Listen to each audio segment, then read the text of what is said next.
Hello friends, welcome to our point. आज हम बात करने वाले हैं मोटापा ओबेसिटी के बारे में। तो मोटापा क्या होता है? जब हमारे शरीर में अत्यधिक वसा का जमाव हो जाता है तो अत्यधिक वसा के जमाव के कारण हमारे शरीर में स्वास्थ्य संबंधित विकार या समस्याएं उत्पन्न होने लगती है, तो ये मोटापा कहलाता है। अब हम बात करते हैं मोटापे के कारण कौन कौन से विकार उत्पन्न होते हैं, कौन कौन से रोग होते हैं और किस कारण से हमारे मोटापा होने लगता है। तो अब हम देखेंगे मोटापे की जो डेफिनेशन है। शरीर में अत्यधिक वसा का जमना, अत्यधिक वसा या फैट का जमना।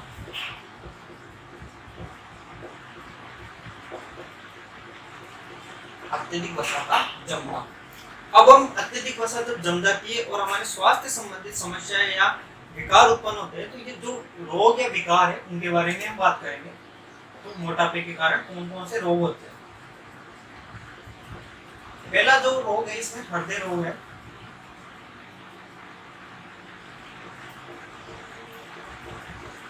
हृदय रोग में क्या होता है कि हमारे जैसे ब्लड का फ्लो मतलब रक्त का प्रवाह वाहिनियों के अंदर होता है, तो वाहिनियों में हमारे वसा या फैट जमा हो जाता है, तो इसके कारण हमारे हृदय से संबंधित विकार या रोग उत्पन्न हो जाता है।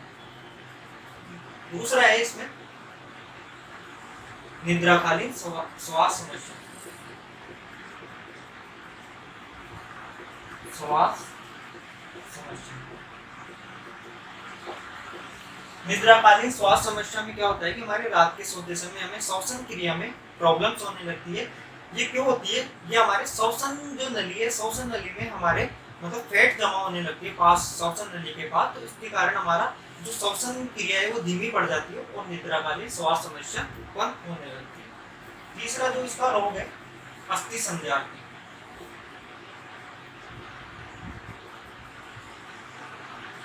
अस्थि संध्यार्थी ये हमारे बोन से रिलेटेड, हड्डियों से रिलेटेड ये रोग होता है। इसमें क्या होता है कि जैसे हमारे जॉइंट्स होते हैं, मतलब हड्डियों के जो जो जहाँ कनेक्ट होती है हमारी हड्डियाँ, वहाँ क्या होता है कि हमारे फैट जमा हो जाती है, वसा जमा हो जाती है, तो फैट जमा होने के कारण अस्थि संध्यार्थी रोग उत्पन्न होता है।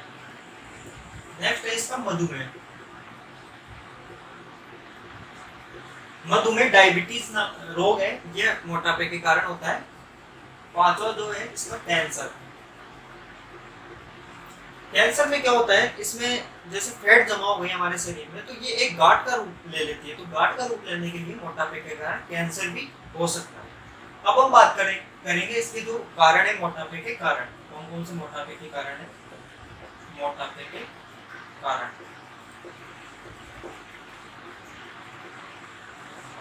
पहला जो इसका कारण है शरीर का वजन, शरीर में वजन का बढ़ना।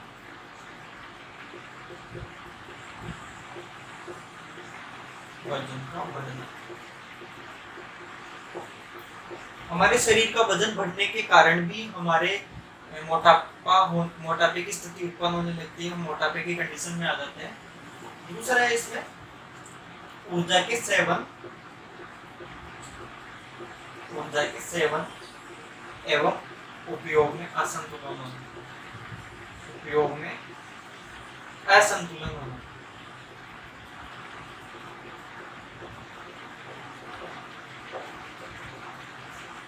असंतुलन, ऊर्जा के सेवन एवं उपयोग में असंतुलन का मतलब है कि हम किस मात्रा में ऊर्जा ले रहे हैं, हमारे शरीर को कितनी ऊर्जा की आवश्यकता है होती है, तो ऊर्जा के सेवन और इसका कितना उपयोग हो रहा है, मतलब हमने जितनी ऊर्जा ली वो सभी उपयोग में, सारी ऊर्जा उपयोग में होती है, तो हमारे मोटापे की स्थिति नहीं उत्पन्न नहीं होती है। यदि हमारी ऊर्जा स्टोर हो जाती है हमारे शरीर के अंदर धीरे धीरे, तो इसके कारण क्या होता है कि हमारे मोटापा बढ़ने लग जाता है। तीसरा जो इसका लक्षण जो कारण है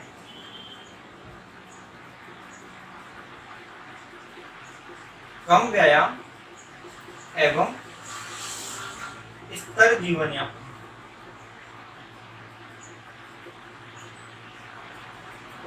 कम व्यायाम एवं स्थिर जीवन यापन से मतलब है कि हमारे जीवन की जो क्रिया है डेली रूटीन है, उनमें कम व्यायाम या जीवन मतलब व्यायाम को कम ऐड करना, मतलब व्यायाम नहीं करने के कारण कि हमारे क्या होता है कि मोटापे की स्थिति उत्पन्न होने लगती है।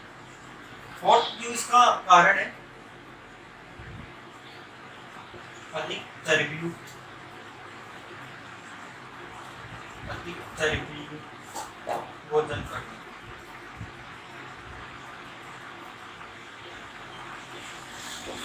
अधिक चर्बी भोजन करना मतलब ऐसा भोजन जिसके अंदर फैट हो, ज्यादा मात्रा में फैट हो, वसा की मात्रा हो या फिर कार्बोहाइड्रेट ज्यादा हो। तो इसके कारण क्या होता है कि हमारे मतलब अधिक चर्बी भोजन करने से मोटापे की स्थिति उत्पन्न होने लग जाती है। नेक्स्ट जो इसका है जंक फूड या कृत्रिम भोजन। जंक फूड या कृत्रिम भोजन मतलब जो चाउमीन, पिज्जा, बर्गर जो बाजार में, मार्केट में जो उपलब्ध होते हैं, उनके सेवन से भी हमारे मोटापा बढ़ने लग जाता है, मोटापा होने लग जाता है। नेक्स्ट जो इसका कारण है शारीरिक क्रियाओं का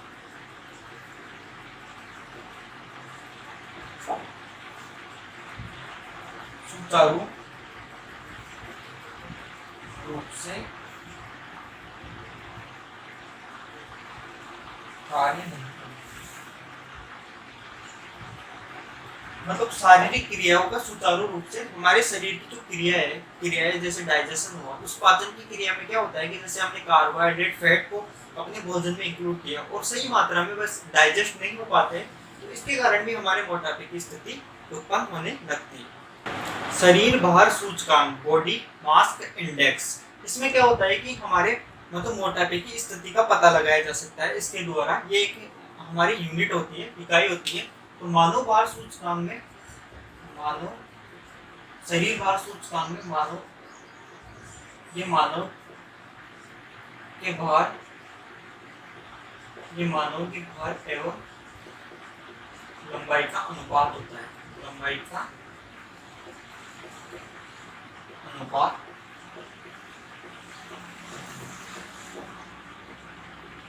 इसमें व्यक्ति के मोटापे की स्थिति के बारे में पता लगा सकते हैं। इसमें इसका फॉर्मूला होता है बॉडी मास इंडेक्स का, बीएमआई का।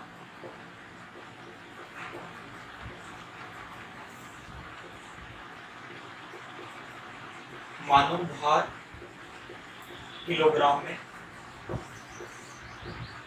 लंबाई मीटर स्क्वायर में। अब हम एग्जाम्पल के तौर पे इसको समझेंगे कि मानो किसी व्यक्ति का भार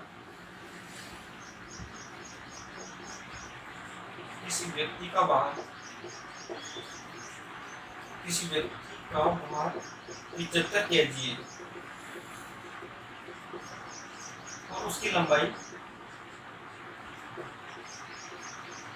5 फुट 4 इंच। तो सबसे पहले हम क्या करेंगे, इस लंबाई को फुट को मतलब मीटर में चेंज करेंगे। मीटर में चेंज करने के लिए इसको मतलब 1 फुट बराबर 0.3048 मीटर होता है। तो इसको हम 1 फुट को हम मतलब 5.4 फीट को हम इससे मल्टीप्लाई कर देंगे, गुणा कर देंगे। तो हमारा जो इसको गुणा करने के बाद प्राप्त होगा, मतलब मीटर में जो लंबाई प्राप्त होगी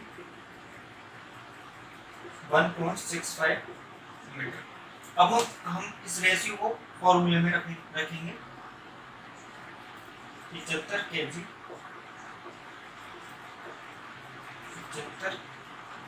अपॉन 1.65 मीटर स्क्वायर। इसका जो रेशियो आएगा, मतलब जो मोटापे की जो स्थिति आएगी, वो 27 kg प्रति मीटर स्क्वायर होगी। इसको जो हम डिवाइड करेंगे इसके अंदर 75 kg के अंदर 1.65 का डिवाइड करेंगे तो मतलब 27 kg प्रति मीटर स्क्वायर। इसको आइडेंटिफाई कैसे करते हैं कि जब हमारे मतलब जो इसका रेशियो आता है 27 से या 25, तो 25 से जब इसका रेशियो 25 के आसपास आता है या 25 से नीचे आता है, इसमें मोटापे के पूर्व की स्थिति होती है।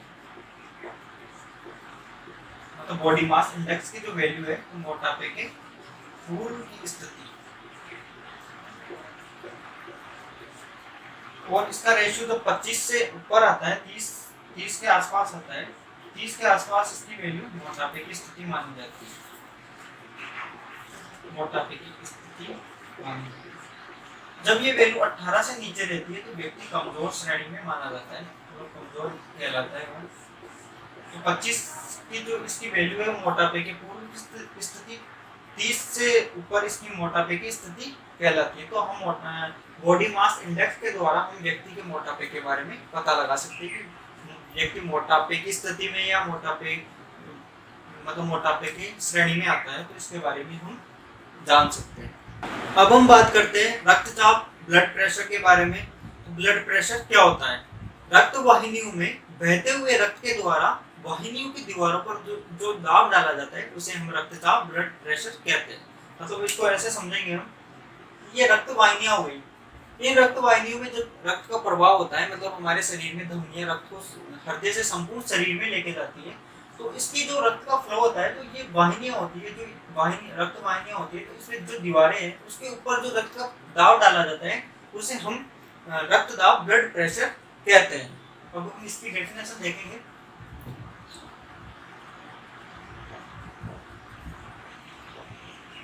रक्त वाहिनियों में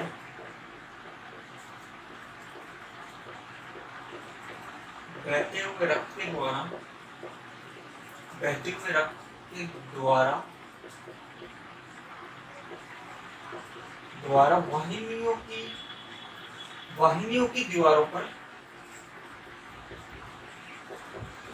वाहिनियों की दीवारों पर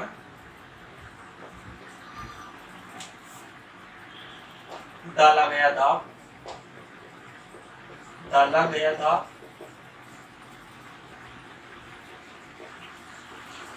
रक्तचाप कहलाता है।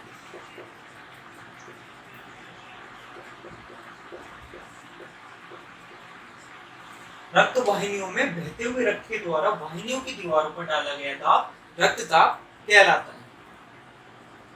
सबसे पहले मतलब इसमें 1733 में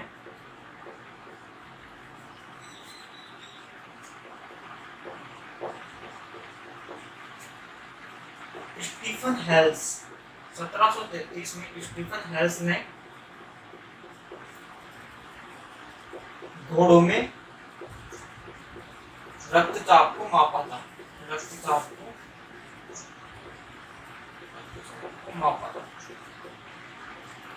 घोड़ों में सबसे पहले 1733 में स्टीफन हेल्स ने रक्तचाप को मापा था। 1983 में कापलन ने रक्तचाप को परिभाषित किया।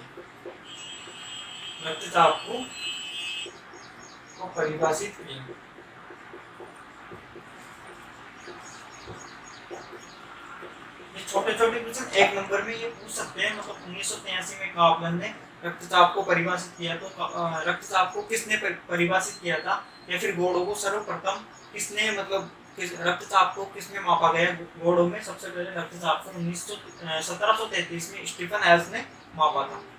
अब हम इसमें बात करेंगे कि जो रक्तचाप है, ब्लड प्रेशर है, इसको किस प्रकार अभिव्यक्त करते हैं, मतलब किस प्रकार अभिव्यक्त करते हैं इसको। तो इसको सिस्टोलिक रक्तचाप,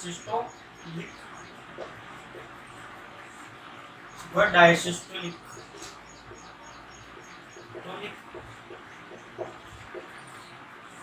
रूप में अभिव्यक्त कर सकते हैं, रिप्रेजेंट करते हैं, व्यक्त करते हैं, अभिव्यक्त करते हैं।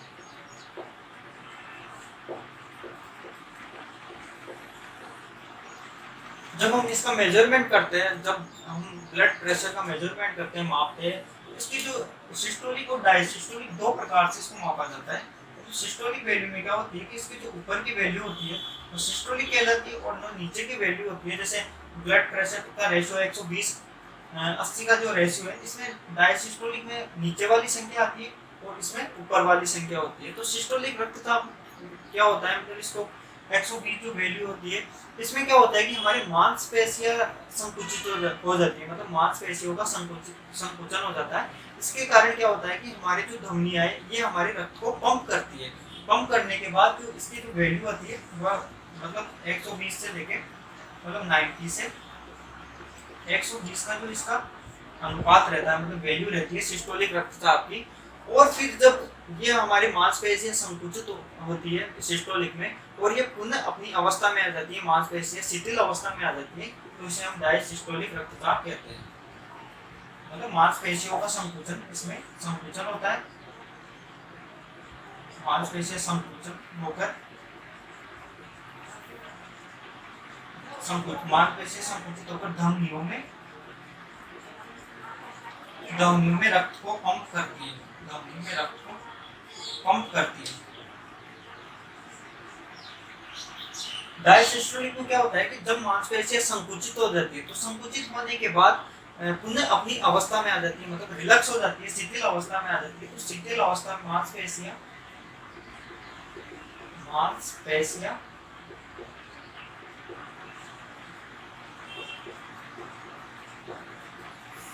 शिथिल अवस्था में आ जाती है, तो डायसिस्टोलिक रक्तचाप कहलाता है। इसकी जो नॉर्मल, जो सामान्य व्यक्ति की जो वैल्यू होती है 190 से 180 120 मिलीमीटर के बीच होती है, 20 मिलीमीटर,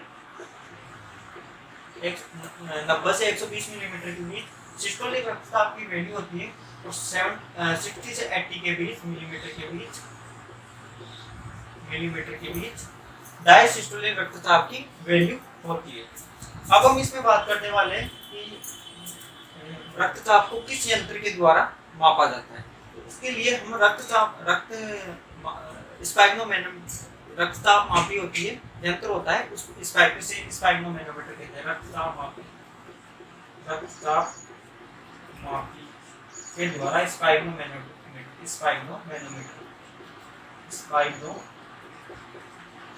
स्पाइग्नोमेनोमीटर के द्वारा इसे मापा जाता है रक्तचाप। तो मापने की जो यूनिट इकाई है, इसकी जो मेजरमेंट यंत्र है, स्पाइग्नोमेनोमीटर कहलाता है। अब हम बात करने वाले निम्न रक्तचाप और उच्च रक्तचाप के बारे में, हाई ब्लड प्रेशर और लो ब्लड प्रेशर के बारे में। तो निम्न रक्तचाप क्या होता है कि जो हमारी धमनियां और नसें होती है, जो वेसल्स होती है, जहां हमारे रक्त का फ्लो होता है, उसमें क्या होता है कि रक्त का फ्लो, मतलब प्रवाह कम होने लगता है, कम होने के संकेत दिखाई देते हैं। तो इसे हम निम्न रक्तचाप कहते हैं। तो इसमें क्या होता है कि जैसे रक्त के द्वारा हमारे विभिन्न पार्ट्स, जैसे मस्तिष्क, हृदय, गुर्दे तक हमारे ब्लड, मतलब O2 या पौष्टिक आहार नहीं जा पाते, तो इसके कारण क्या होता है कि ये हमारे मतलब स्थायी रूप से क्षतिग्रस्त होने लगते हैं। अब हम इसकी परिभाषा लिखेंगे यहाँ, रक्तचाप, लो ब्लड प्रेशर,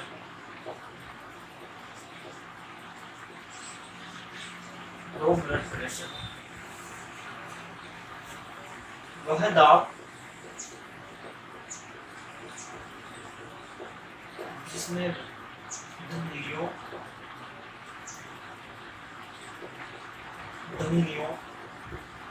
एवं नसों में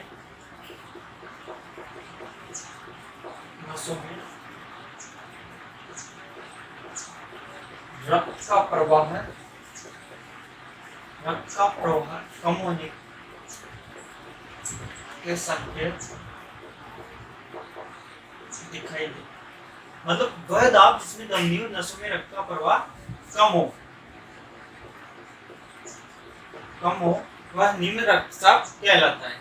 यदि इसकी मात्रा, मतलब रक्त की कम मात्रा में फ्लो करेगा, तो इसमें रक्त के द्वारा ही हमारे विभिन्न पार्ट्स तक O2 एवं पौष्टिक आहार पहुंच पाते हैं। मतलब हृदय और हमारे जो मस्तिष्क, गुर्दे तक रक्त के द्वारा ही इनको पौष्टिक आहार O2 को पहुंचाया जाता है। यदि ये मतलब नहीं पहुंच पाएंगे, तो हमारे जो हृदय वगैरह, मतलब जो महत्वपूर्ण इंद्रियां है, ये क्षतिग्रस्त होने लगती है। रक्त का प्रवाह कम होने के कारण हमारे शरीर के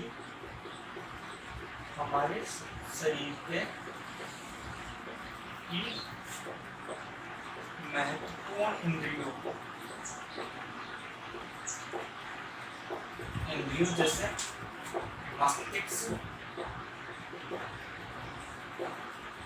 मस्तिष्क, हृदय चलते तक O2 ऑक्सीजन एवं पौष्टिक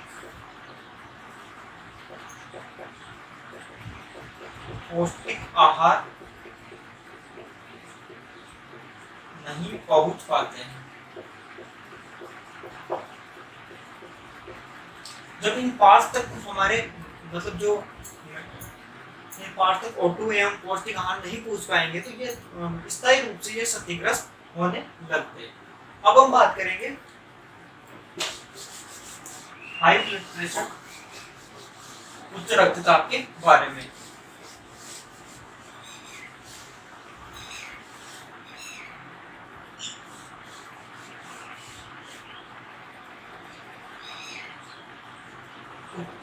रक्तचाप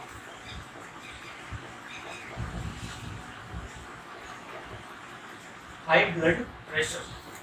उच्च रक्तचाप में क्या होता है कि जो हमारी धमनियां हैं, तो धमनियों में रक्त का प्रवाह अधिक होता है, मतलब ज्यादा मात्रा में होता है, मतलब रक्त का प्रवाह, दाब अधिक होता है रक्त का, तो ये उच्च रक्तचाप कहलाता है।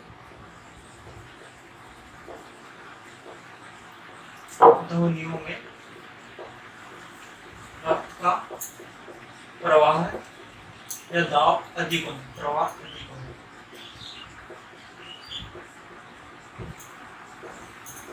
जब धमनियों में हमारे रक्त का प्रवाह अधिक मात्रा में अधिक होगा तो इसके कारण क्या, इसकी मतलब प्रवाह अधिक होने मतलब इसका जो मेन कारण है ये हमारे भ्रम या किसी प्रकार का गुस्सा या स्ट्रेस के कारण ये हमारे रक्त का प्रवाह तेजी से होने लगता है। तो इससे बचाव के लिए हमें उसके उपाय, रक्तचाप से, उच्च रक्तचाप से बचने के उपाय,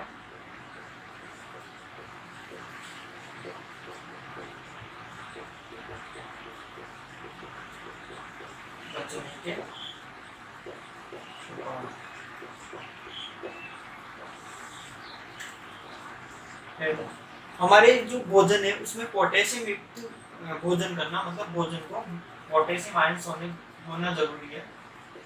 पोटेशियम युक्त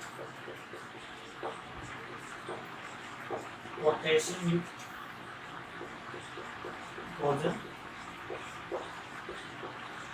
करना। कृत्रिम भोजन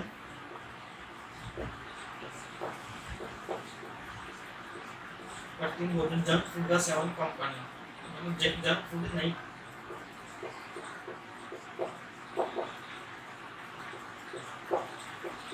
जंक फूड का उपयोग नहीं करना।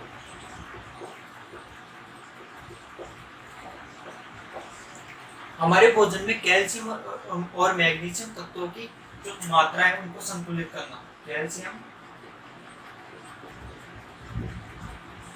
एवं मैग्नीशियम तत्वों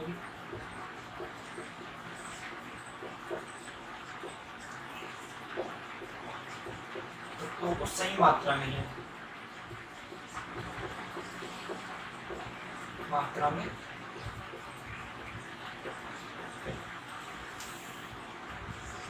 नियमित व्यायाम करना, नियमित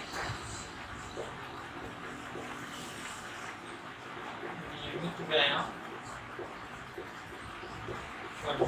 उच्च रक्तचाप से या हाई ब्लड प्रेशर से बचने के लिए सबसे इम्पोर्टेंट है हमें नियमित रूप से व्यायाम करना चाहिए। अब हम बात करेंगे नेक्स्ट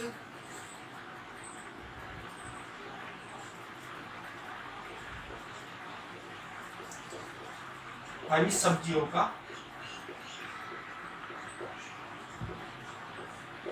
सेवन करना। हरी सब्जियां मतलब ग्रीन वेजिटेबल्स को हमारे भोजन में इंक्लूड करना चाहिए, क्योंकि इनके अंदर कई प्रकार के खनिज तत्व पाए जाते हैं जिसके कारण हमारे ब्लड प्रेशर मतलब हमारे रक्त का प्रवाह सही तरीके से सुचारू रूप से कार्य करता है।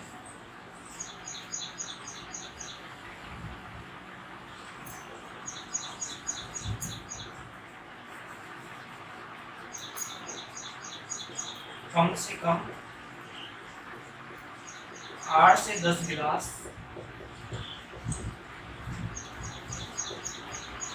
पानी दिन में पीना चाहिए।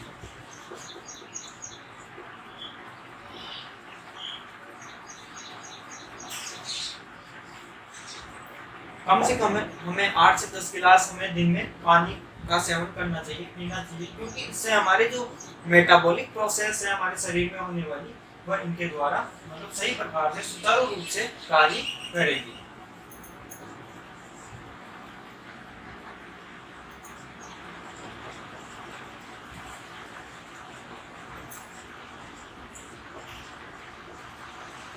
अधिक तेलीय पदार्थों का